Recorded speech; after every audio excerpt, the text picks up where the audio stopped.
Growing a premium brand in a crowded consumer category, it's not easy.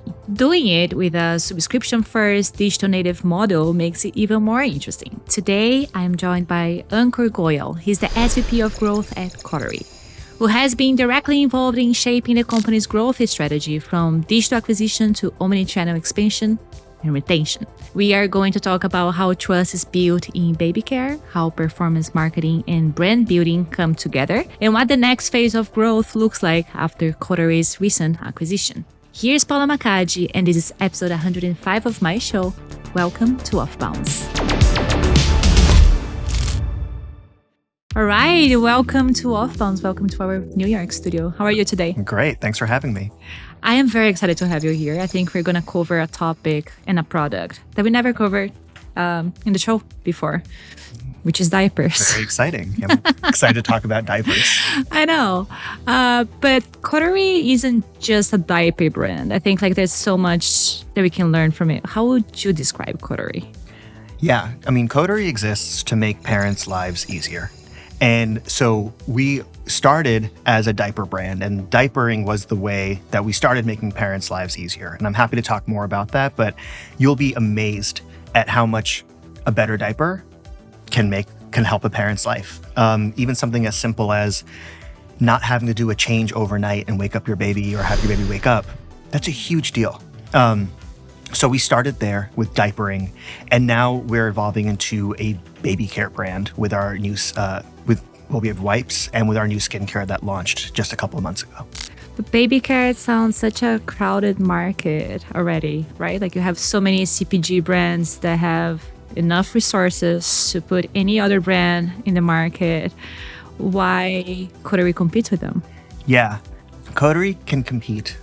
It's several things, but it's product, it's experience, and it's brand. So fundamentally, and you need all those things to be working together. And partially the way we compete is by swerving around them. We're not trying to replicate their strategy. We're charting our own path in this market. So with product, you have a product that is differentiated in a couple of different ways. Performance, materials, feel. So you start there. And that's already an interesting way to compete in the market. But then, and we're going to talk about this, we have this direct relationship with our customer. And in some ways, our model limits us. Being online, most people don't buy their diapers online. But in other ways, it allows us to deliver an experience that nobody else can. We have a direct relationship with you. We can give you a level of service. We can give you a level of personalization that no one else can, and almost might be maybe required at this kind of price point.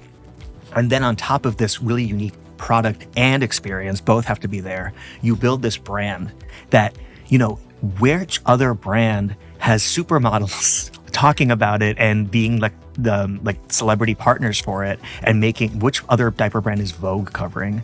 That's the kind of brand that you built that has never been built in the space. And when you have those three things, you can compete. Interesting. You mentioned a few things like being online and being a model, a Vogue diaper brand. But how does the business model work then? Explain to me, if a consumer wants Coterie and that's completely online, how does that work, that journey? Yeah. So we are an omnichannel brand. We do have amazing retail partners, and we do have other e-commerce like Amazon. D2C is the vast majority of the business, and intentionally so. And so when someone wants to buy a Coterie diaper, what they usually will do is that they will hear about us. Our word of mouth is incredible. 40% of people hear about us from word of mouth. And then also our advertising is really, really persuasive. Either influencers are talking about us, or even just our ads are talking about us. And they'll find their way to our site. And then there you'll buy Coterie. You can't really find it elsewhere. It's the easiest place to get it, and some of the best pricing is going to be on our site. And then it's a subscription service. So that already I was talking about these unique services that we have. The first unique service that we had was the fact that you can actually get your diapers delivered to you every month. And I know that doesn't sound revolutionary, and frankly, yeah, a lot of services can do that for you. This is a unique category. You actually use diapers every day and every month. You actually do need them delivered, and diapers are big. Like if you're walking around a store or you live like in a walk up and you have to like carry your diapers up, it's actually really annoying. And so that's another problem that we were solving. yeah, so like that, like even just the virtue of having that interaction with this category already separated you and solved a problem. And then on top of that, if you're like, oh shoot, I used way more diapers than I thought, like I had a lot more blood, whatever, poop and pee, we'll say it. You can just text us and say, hey, move my shipment up by 2 or 3 days. Boom. And like, think about that experience when it's 3 a.m., there's like a midnight dream feed or there's a 3 a.m. dream feed happening, and you have to just quickly like take care of the diaper thing. You can just text. It's an experience that works with our customers' lives. I can talk a lot more about it, but that's kind of some of the journey, like how buying from Coterie at the basics, how it works.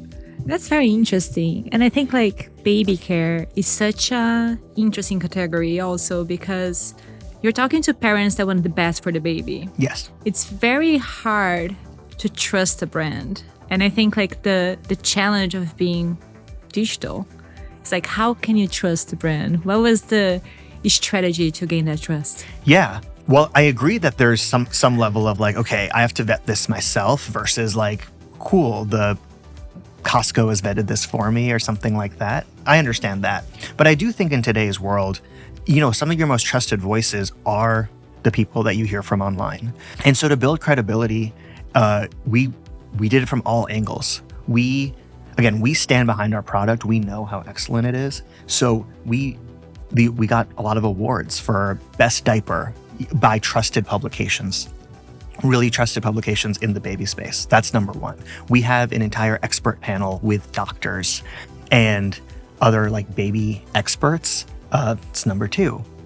We are in really great retailers. We're in great retailers like Erewhon and Whole Foods, which is another level of credibility. And then again, influencers, they have influence for a reason, and we do our work. We make sure we build relationships with them, but them also just talking about their experiences online and us amplifying those real stories of both influencers and our real customers. That is a pretty comprehensive way to build credibility. How old is the brand now? So our first diaper was sold in 2019, July 2019. So what is it Interesting now? Timing, yeah. Yeah, exactly. So, I mean, this company, what's an interesting thing here is all of this was basically built post-COVID, which we can talk about from a marketing strategy perspective, but even just a internal strategy. We were able to build remote teams from the start. And so it was nice. We didn't have to adjust to the new reality. We could just build in it. Do you have kids? I do. So I have a 6-month-old now, almost 7 months old. So when you started, we didn't really know the problem, first as a first parent. I did not know it firsthand. I do think a great marketer can get in the head of any customer. I've been in categories. I've been in beauty before where I don't wear makeup, but we were able to do that. So.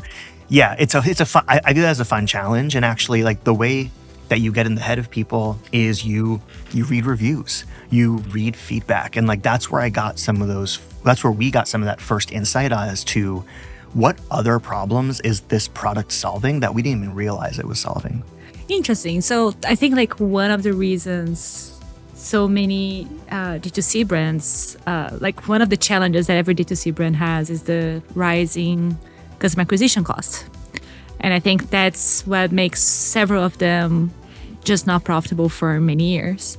What was your strategy, your initial customer acquisition strategy when you first launched the brand? Yeah. And I think, let me, just to clarify, let me speak from, I joined about 1 or 2 years into the brand being on sale. So I'm going to speak about really the main scaling period of the brand. Okay, one thing I will say, this is a hot take. I think your customer acquisition costs are a lot more in your control than the narratives would have you think. It is hard. It requires constant work and innovation, but we're not completely helpless. And I think the way that you do control them, a lot of it starts with messaging. A lot of people go to, think about channel and think about all these things, but really get your message right. What is that thing, that aha moment that when customers are like, oh, that's what this thing does? I got to try it.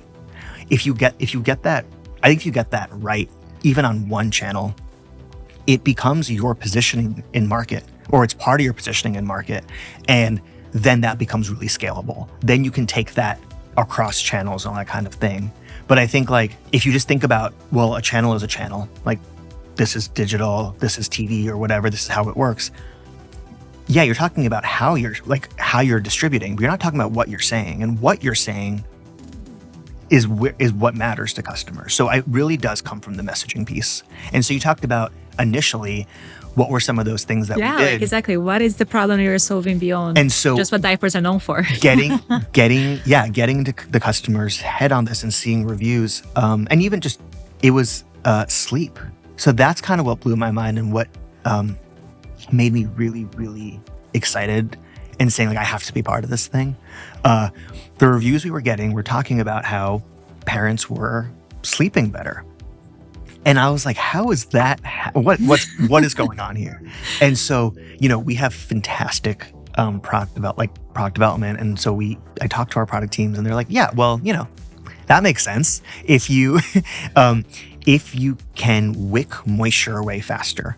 So if a baby's going to pee at night, it's going to happen. Yeah. And you have a couple of seconds before that pee turns cold. So if you get that pee away from them, they don't feel anything cold, they stay asleep. If it takes too long, it gets cold. I mean, imagine wearing a wet towel to bed. You wouldn't go to sleep. It's that. And so I was like, whoa. So we started talking about that. Now, again, is it a guaranteed hours? No.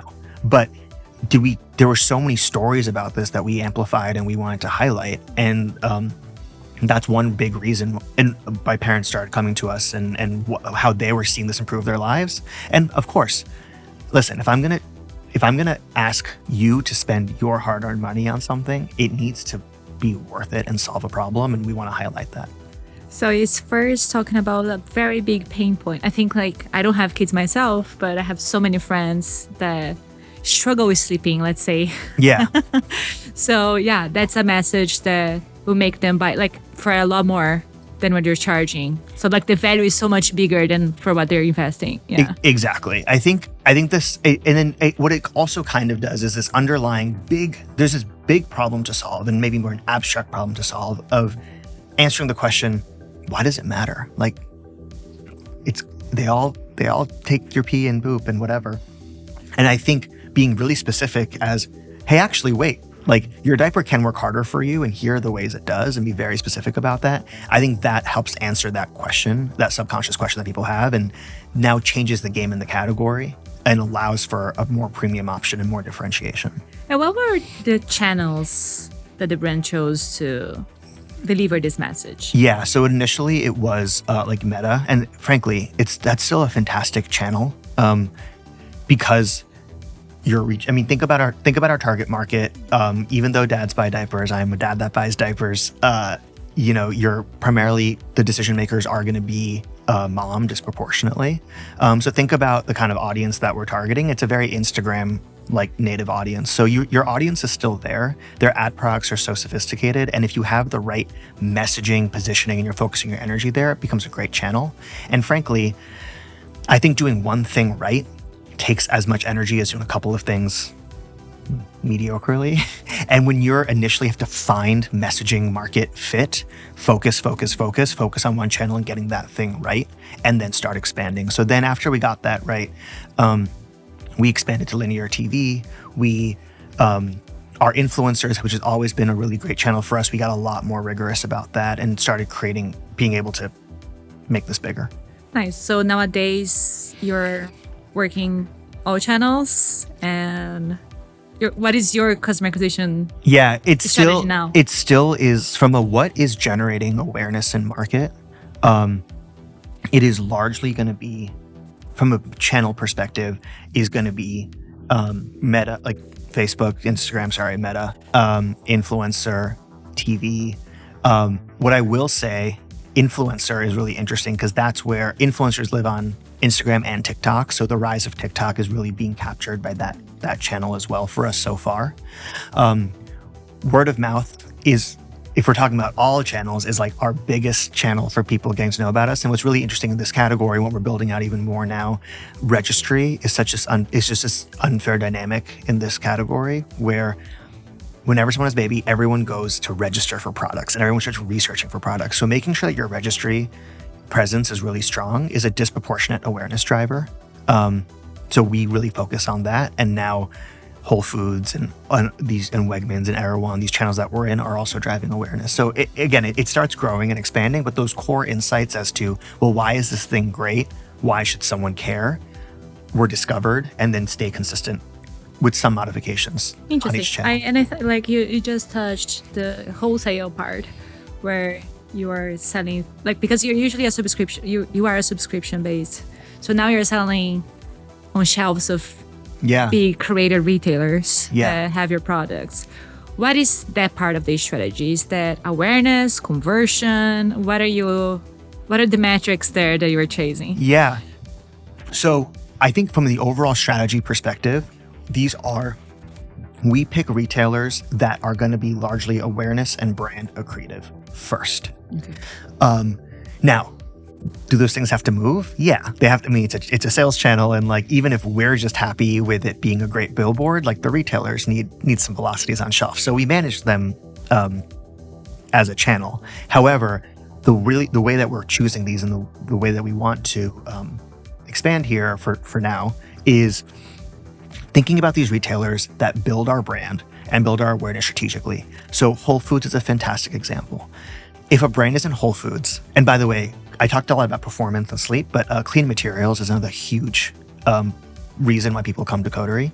Yeah, you want to give the best, the most natural. And there's a lot of conversations about, how is ingredients like chlorine used in the process, and we're totally chlorine free, things like that. Parents are quite savvy, and so a brand like Whole Foods, which already adds so much credibility and so much vetting for even materials and clean materials, being there further advances that brand pillar, and it gets awareness in a market among a category or a segment of customers that we would love to have more aware of us. So thinking about it that way has been our strategy. Yeah, I think my journey personally would be like, I see this brand, but I'm not sure. But if it's right there on the shelf when I'm shopping, let me try it. Yeah. And then if you like it, then you subscribe and you see. I think like it's a good step of the journey. Yeah, definitely expanding. It's also, you talk about from an acquisition perspective, it's just interesting to see how this works from a retention, just for ongoing customers too. Our customers love to travel. And so bringing this in your carry-on bag is, takes up a lot of space. But if they're traveling somewhere where there's a Whole Foods, they can just get their diapers on vacation. And so it's funny to see Whole Foods velocities during travel periods, because the data indicates that that's what's happening. We also, speaking of services and just these unique things that we can do to meet our customers where they are, we had this service that we tested, and it's still live. It's called the Vacation Pack or the Travel Pack, the Vacation Pack. Basically, you can, if you're going to travel somewhere, you can have a pack of diapers like shipped to your hotel or whatever, so that like they're ready for you and you don't need to drag it along in your suitcases. And it's just like a fun way. Is that only the US, or you can ship to anywhere? Currently only in the US. Yes, I know our customers probably are internationally traveling a lot too, but right now it's the US. Yeah, very good, very good. I love it. It's like an extra thought, like of a detailed thought. Yeah, and making parents' lives easier, right? You can do that with products, with physical products, with digital products, with just amazing CX. Absolutely. Talking about CX. Yeah, let's do it. Let's say you acquired the customer. The customer went there and signed up for a subscription model. Subscription, I think it's a very good model for diapers. Yeah. Because kind of like once you're there, you consistently need the product. But what actually makes them stay? What are like these other services that help them stay with the brand? Yeah, I'll give you an example. This won't be a comprehensive answer, but let me be a little comprehensive. I need to give a lot of praise to our CX. Our CX function is incredible and our team's incredible. And the stuff that they're doing is quite advanced. But, having that be amazing is just, again, if you're playing in this tier, this level of like this price point with these really savvy customers, that needs to be incredible. But I think and the product again has to be incredible, and that those things are there. Great. What are we doing on top of that? I'll give you an example. One thing that we realized is that if you have a poor experience on your first product, there's a leak or whatever, you're not coming back. And I don't fault you for that. But what we looked at, and we talked to a lot of CX and looked at this data, is that people that were experiencing this, they probably got the size wrong. If the diaper's too big, stuff's gonna leak out. If it's too small, there's not enough space and stuff will come out as well. So you really need the right size. And so what we saw was that when these things were happening and people wrote to CX would just give the next size up to see if that solved the problem, and it usually did. So we were saying, hey, a lot of people are probably having this problem, but a lot of people are probably not writing to CX, or probably just saying this wasn't for me and they're leaving.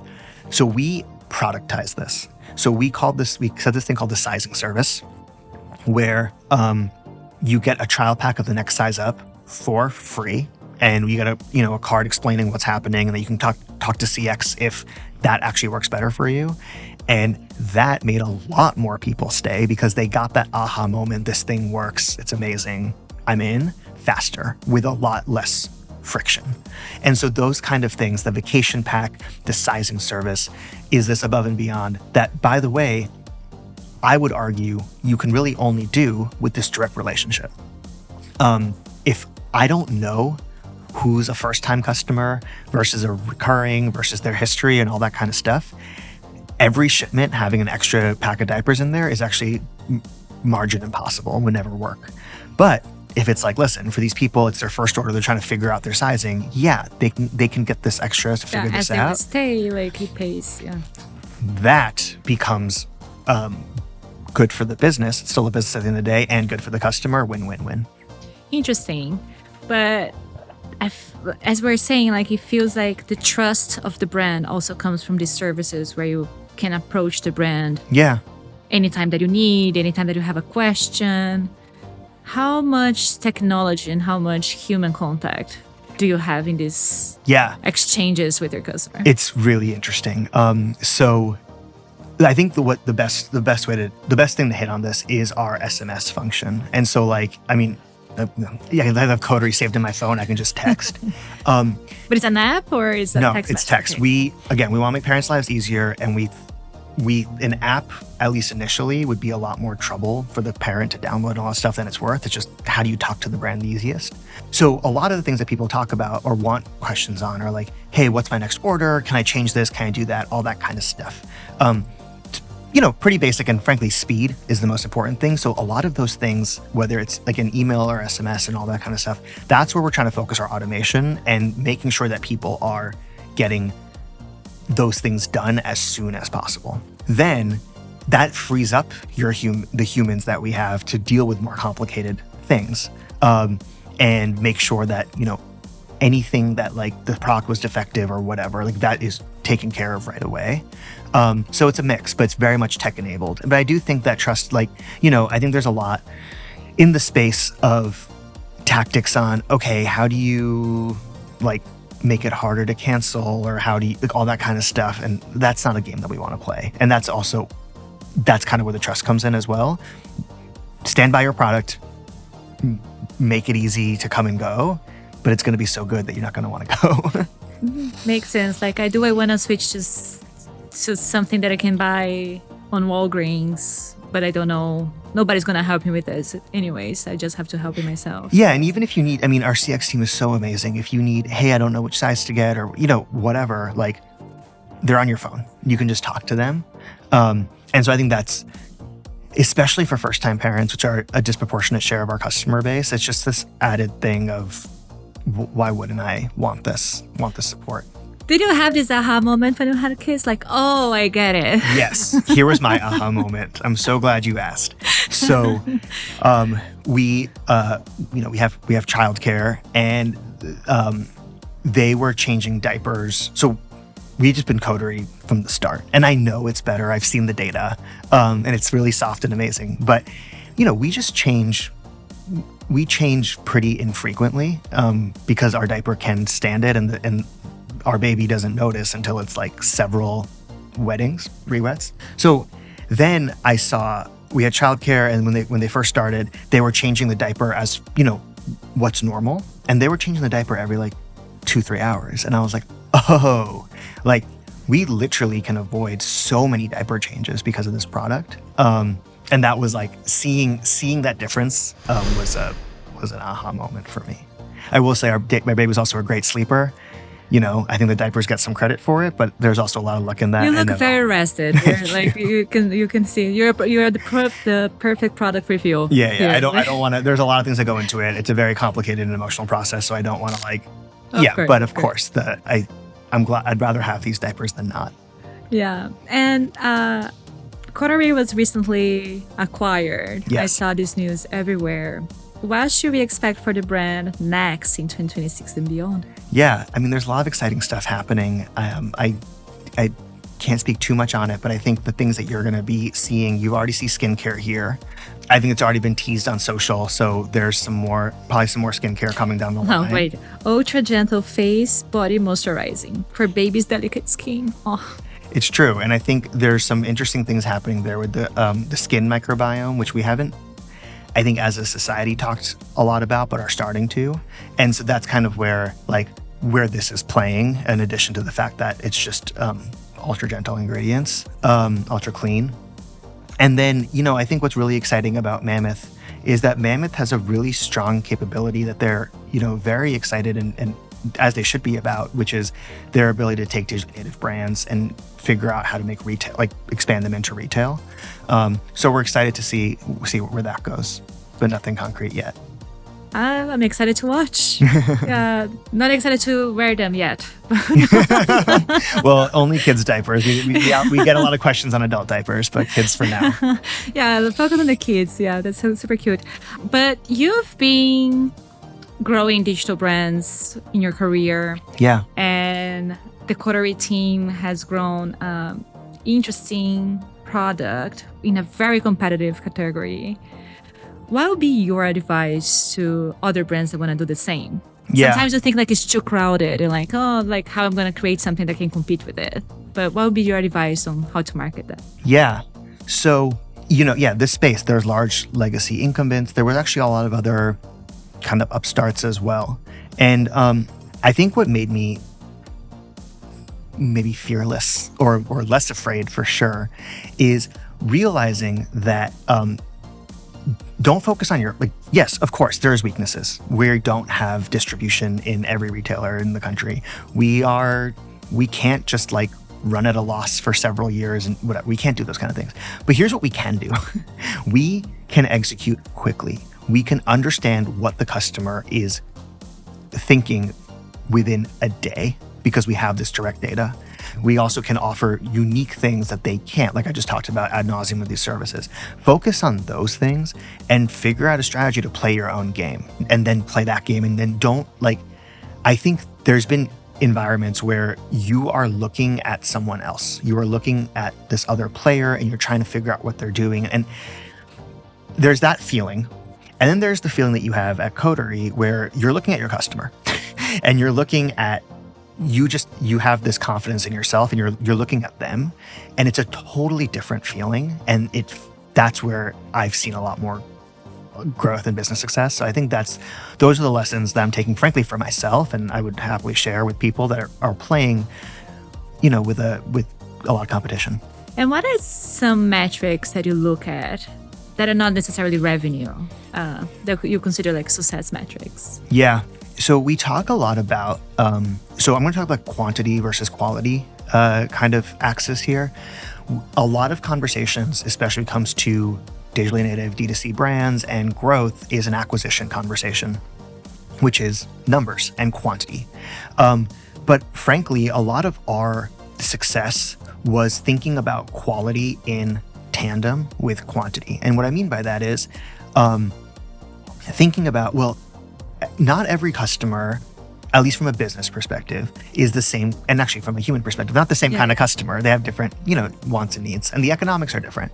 And so making sure that if we could have really great numbers, but if it's on a product or whatever type of buying that actually isn't going to result in like a really strong business, then that's not something to celebrate. And so we're tracking regularly, not just how many customers we're acquiring, but exactly some of these quality metrics. For example, are they subscribing? Things like that. And those both need to be moving. And if one of those is out of whack, my team will tell you, I'll be talking about that until we fix it. Yeah, and I think like you're in an interesting segment too, because you need constant growing subscribers because babies grow eventually, right? Yes. How is this customer lifetime value for a diaper brand? It is. So I get that question a lot. And basically, let's think about it this way. Most of these subscription companies, in theory, and I've seen a lot of them, that's why I feel like I can talk about this. In theory, you have them, like they can buy you forever. But the reality is that with the churn that you tend to have, your average customer lifetime is not that different than what a Coterie customer lifetime is, because you have someone ordering every month after month, sure, for an intense 3-year period, but a 3-year LTV is completely fine by any measure. So I don't think of that as a limit. And frankly, I think of it as an exciting advantage with baby, because that means your market is basically completely overturning every 3 years. You can't possibly exhaust the market, because if you do, a whole new bunch of people that had never thought about baby products until they got pregnant just a couple months ago are now all ears. And so it creates a really nice natural churn, which means that you can always, there's always more customers to talk to. Of course, it means that you have to you can't just rest. You can't just say, well, I have all the awareness in the world, I can just rest, because you don't have all the awareness among people that are currently 25 or 22 or whatever, not having kids yet. So it creates an onus. Yeah, you kind of like there's always like someone that is going to be looking for what is the best diaper for a baby for the first time. Exactly. So it's a lifetime experience. It's a fun opportunity. Yeah. And I don't view the LTV as a limit. It's truly, like, I would say best in class, even among categories where you can buy for your whole life. Yeah, and there are the influencers that they always go through this experience too, so you can always communicate that differently. Exactly. And it's like it's fun. It's like it's like a celebrity's having a baby for the first time. They get to experience it all over again, and Coterie gets to be part of that. It's fun. And it's so funny because, well, you have a category growing brand, like you have a career growing brands. What do you think is the most common mistake that people make when they're trying to build these brands? Okay, there's a lot. Let's say top 3. I'll repeat some of the points I made before, but I do think not thinking about messaging or not thinking about messaging the right way, I think is one of the big things I see. Either not thinking about it enough and going way too not talking about why your product is great, or talking about why your product is great, but like not doing it for the way that's appropriate for the channels that you're playing on.